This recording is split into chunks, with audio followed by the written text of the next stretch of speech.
Nĩ gĩikaro-inĩ kĩrĩa President William Ruto atongoretie kũhũrĩra ngengere ũrugũria wa mũtaratara wa ZIIDI Traders ũrĩa rĩu ũretĩkĩria AKENYA othe kũgũraga shares cia kambuni itiganĩte thoko-inĩ ya NSE kũhĩtũkĩra M-Pesa. Gĩikaro-inĩ gĩkĩ President arũkanderetie ũramati wa kĩgĩna kĩa mũingĩ ũmũthĩ akĩranĩra gũtigĩrĩra kĩgĩna kĩa mũingĩ nĩ kĩaramatwo hatarĩ kũingĩria ũteti makĩria kĩgĩna kĩa ũthii wa nambere kana infrastructure fund. I did also undertake to the country that the National Infrastructure Fund, the Sovereign Wealth Fund, will not be managed by politicians. They will not be managed by appointees.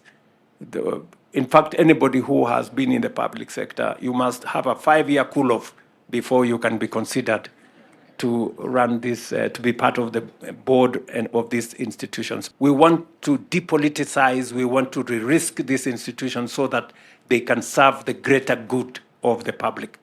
This is not to say politicians are not good people, because we are politicians ourselves. Kũringana na President mũndũ wothe gukuruhania ũramati-inĩ wa kĩgĩna gĩkĩ kĩa ũthii wa nambere kĩrĩa nĩ kĩa mũigana wa ciringi tiririoni 5 arĩbatarĩkanaga gũkorwo wehereire ũteti kwa ihinda rĩa mĩaka 5 nĩguo gũkinyanĩra gũtungata bodi-inĩ no. The problem we have is we appoint our friends into these boards. We appoint somebody who did not make it in the elections. They become board members and chairman. You know, just know what that does to these companies. So we're changing that, and that is why I have given very firm guidance to Mbadi and his team. We will be doing what we did with Kenya Pipeline.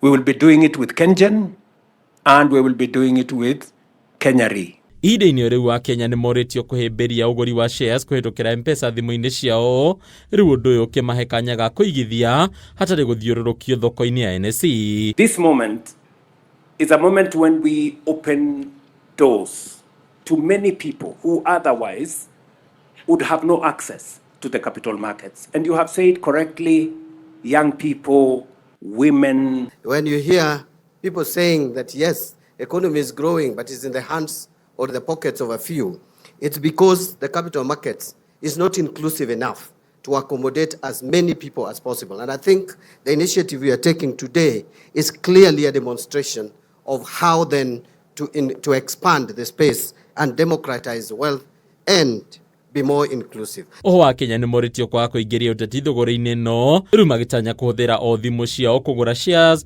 kwambĩrĩria mũthĩ wa gatano ga kiumia gĩkĩ. We are seeing, despite the noise that you see around in funerals and other places, and they have now included the churches, unfortunately.